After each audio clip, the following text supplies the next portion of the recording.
உணவை வீணடிக்காதீர்கள்.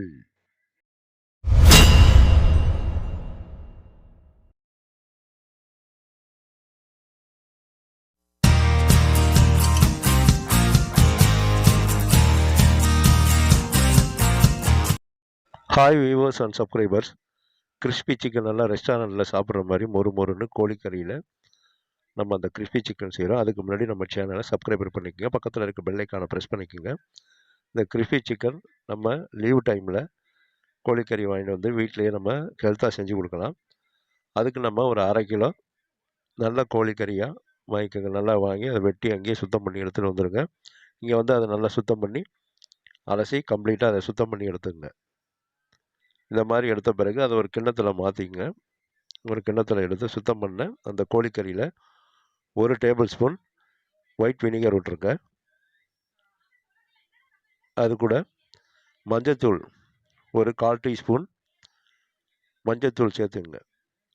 மஞ்சத்தூள் சேர்த்து ஒரு 1/4 டீஸ்பூன்லேருந்து 1/2 டீஸ்பூன் வரைக்கும் மஞ்சத்தூள் சேர்த்து இங்கே நல்லா வந்து எல்லா கோழிக்கறியிலையும் நல்லா பிறல்ற மாதிரி நல்லா பிசைஞ்சு விடுங்க. அதை நல்லா இந்த மாதிரி பிசைஞ்சு அதை எல்லா கோழிக்கறிலையும் இந்த வினிகரும் அந்த மஞ்சத்தூளும் நல்லா பிறலணும். அந்த அளவுக்கு இதை நல்லா பிரட்டி விடுங்க.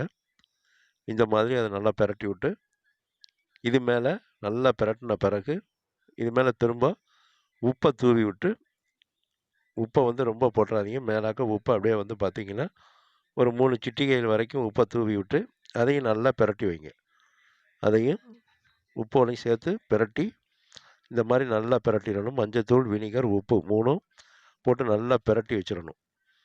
இந்த மாதிரி பிரட்டி வச்ச பிறகு இதை ஒரு தட்டை போட்டு மூடி வச்சுருங்க. அப்படியே தட்டை போட்டு மூடி ஒரு 1 மணி நேரம் அப்படியே ரெஸ்ட்டில் விட்டுருங்க. அதை 1 மணி நேரம் அப்படியே இருக்கட்டும்.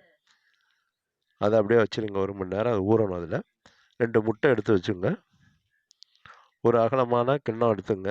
அந்த கிண்ணத்தில் 4 டீஸ்பூன் கார்ன்ஃப்ளவர் மாவு, சோள மாவு 4 டீஸ்பூன் எடுத்துங்க. 4 டீஸ்பூன் சோள மாவு. அது கூட மிக்ஸ் பண்ணுறதுக்கு, இது கூட சேர்ந்து நம்ம மிக்ஸ் பண்ணுறதுக்கு மைதா மாவு 4 டீஸ்பூன் எடுத்துக்கங்க. அந்த சோள மாவு மேலேயே சேர்த்துங்க. மைதா மாவு 4 டீஸ்பூன்.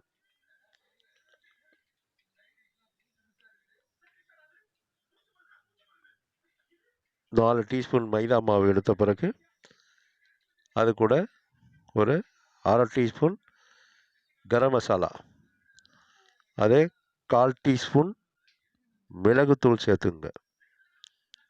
1/4 டீஸ்பூன் மிளகுத்தூள், அதே 1/4 டீஸ்பூன் ஜீரகத்தூள், 1/4 டீஸ்பூன் சேர்த்துங்க. அது கூட உப்பு 1/4 டீஸ்பூன் உப்பு சேர்த்து அது எல்லாத்தையும் எல்லாம் ஒன்றா மிக்ஸ் பண்ணி விடுங்க. ஒரு ஸ்பூனை வச்சு இந்த மாவில் எல்லாம் வந்து பிறலணும். சோள மாவு, மைதா மாவு, அந்த கரம் மசாலா, நம்ம போட்டிருக்க மிளகு, ஜீரகம், உப்பு எல்லாம் நல்லா எல்லா மாவோடையும் நல்லா கோட்டிங் ஆகணும். அந்த அளவுக்கு அதை நல்லா பிசறணும். நல்லா கிளறி விட்டுடுங்க. இந்த மாதிரி நல்லா கலந்து விட்டு அதை தனியாக எடுத்து அந்த பாத்திரத்தில் அப்படியே வச்சுருங்க. இந்த மாதிரி நல்லா கலந்து விட்டு வச்சுருங்க. கலந்து விட்டு வச்ச பிறகு கார்ன் சிப்ஸு, அதாவது சோள சிப்ஸு, அதை தூளாக உடச்சி விடுங்க. ஒரு 20 கிராம் கிட்ட கார்ன் சிப்ஸ் எடுத்து இதை வந்து நொறுக்கி விடணும். அப்படியே மிக்சியில் கொடுத்தாலும் பவுடரை அரைச்சிடாதீங்க, நொறுக்கி விடுங்க. பல்ஸ் பண்ணிக்கோங்க. வேணுமா ஒரு சுற்று மட்டும் போட்டுக்கலாம் மிக்சியில் போட்டு. இந்த மாதிரி அதை நொறுக்கி வச்சுருங்க.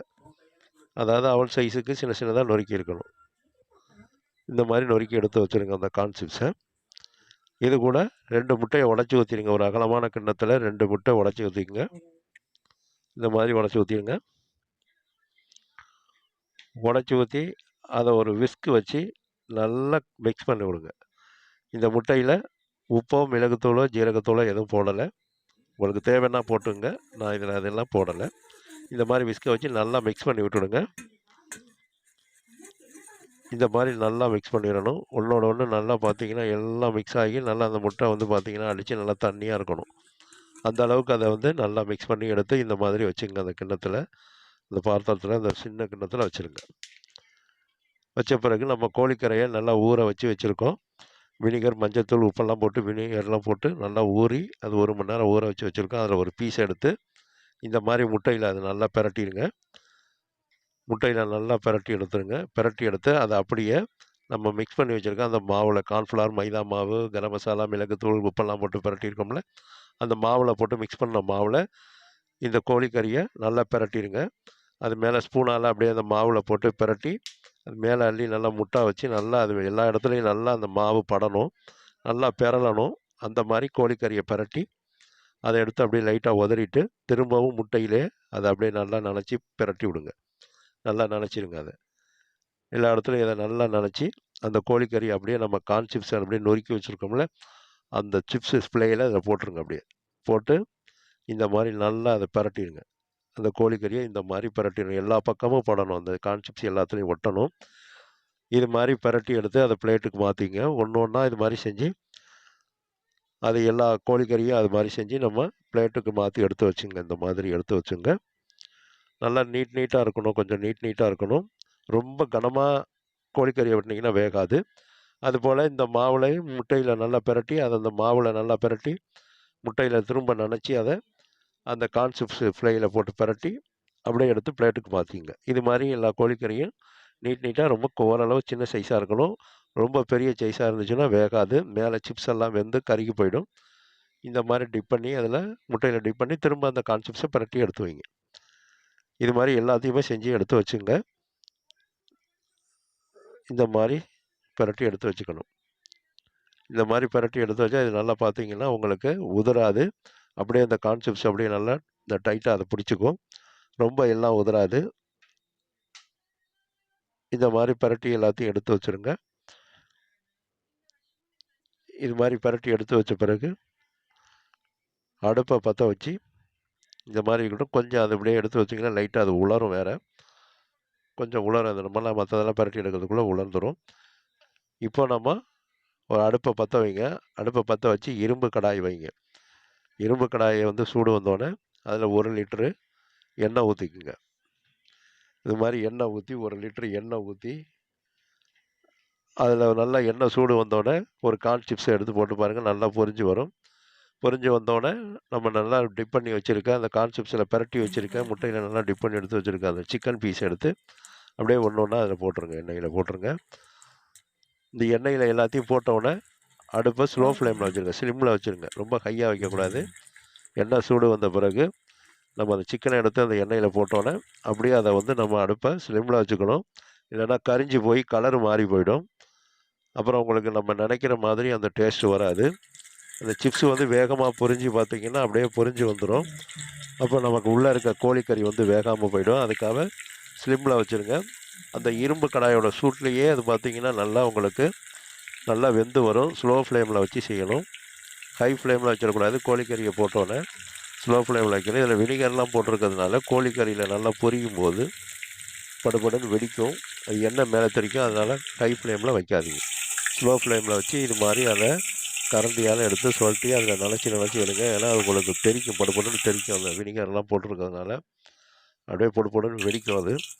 அதனால் மேலே எண்ணெய் தெரிக்காமல் இருக்கிறதுக்கு இந்த மாதிரி அதோட இந்த கோழிக்கறி பார்த்திங்கன்னா உங்களுக்கு உள்ளே நல்லா வேகணுங்கிறதுக்காக இந்த மாதிரி கரண்டியில் வச்சு நினச்சி அப்படியே அந்த எண்ணெயில் சூடான எண்ணெயில் சுழட்டி நினச்சி அதை அப்படியே எடுக்கணும். எண்ணெயில் லேசாக. அதுக்கப்புறம் பார்த்திங்கன்னா உங்களுக்கு நல்லா உங்களுக்கு அப்புறம் அந்த நல்லா அந்த சலசலப்பு அந்த வெடிப்பெல்லாம் அந்த வெடிக்கிறதெல்லாம் அடங்கின பிறகு எண்ணெயில் அப்படியே போட்டுடலாம். ஆனால் இது வந்து போடுறப்போ மட்டும்தான் உங்களுக்கு ஹை ஃப்ளேம் இருக்கணும். போட்டோன்னே உங்களுக்கு ஸ்லோ ஃப்ளேமுக்கு மாற்றிடணும்.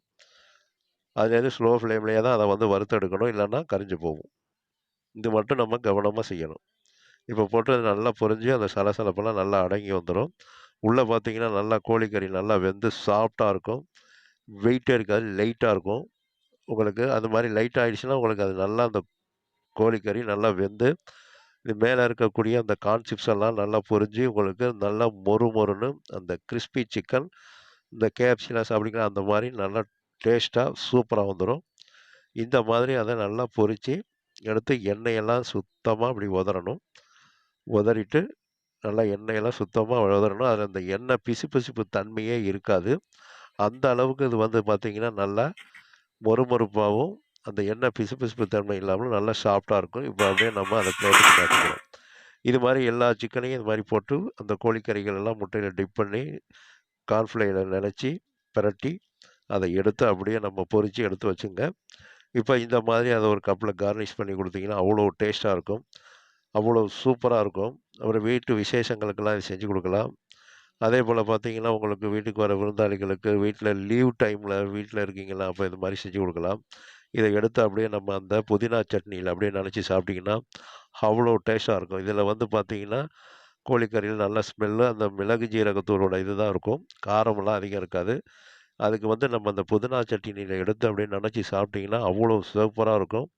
அதோட காரம் புளிப்பு எல்லாம் பார்த்தீங்கன்னா அந்த புதினா சட்னியில் நினச்சி சாப்பிடும்போது தான் உங்களுக்கு அந்த டேஸ்ட்டே வரும். அந்த மாதிரி இது அவ்வளோ டேஸ்ட்டாக இருக்கும். திரும்ப திரும்ப செஞ்சு கேட்பாங்க.